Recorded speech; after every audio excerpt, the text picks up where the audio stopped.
Ekitabo kya Zaaburi eshura y'Iganana n'ishatu. Okushaba kw'omuntu enshoberwa okuhaburwa okwashemereire kutwaza. Zaaburi ya Dawudi.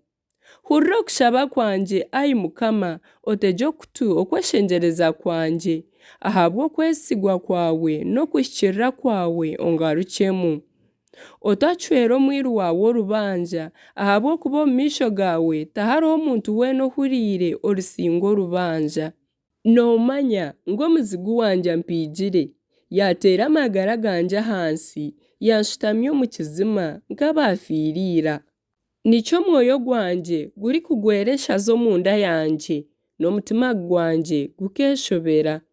Ninyijuka ebiro ebyira, nguma ninteekateeka ahari byona ebi okora, ninteekateeka aha by'emikono yawe yakozire.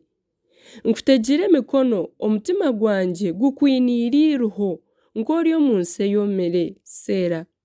Rahuka kungarukamu, Ai Mukama, omwoyo gwange nigugwa enshazi, otanyima amaisho, nkaba nk'abarikushuuma okuzimu. Ompurize omu kasheeshe eby'embabazi zawe zitahinduka, ahakuba niiwe nyesiga. Ompabure omuhanda ogu nshemereire kurabamu, ahakuba niiwe nyimukiza omutima. Onkize abazigu bangye, Ai Mukama, niiwe mpungiireho ntakwakwa.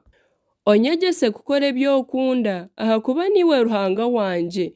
Omwoyo wawe omurungi anyebembere omu muhanda oguringaniire.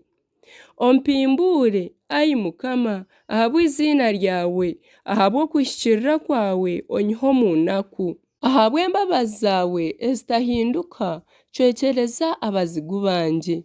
Kandi omareho boona abarikubonaabonesa amagara gangye, ahabw'okuba ndi omwiru wawe.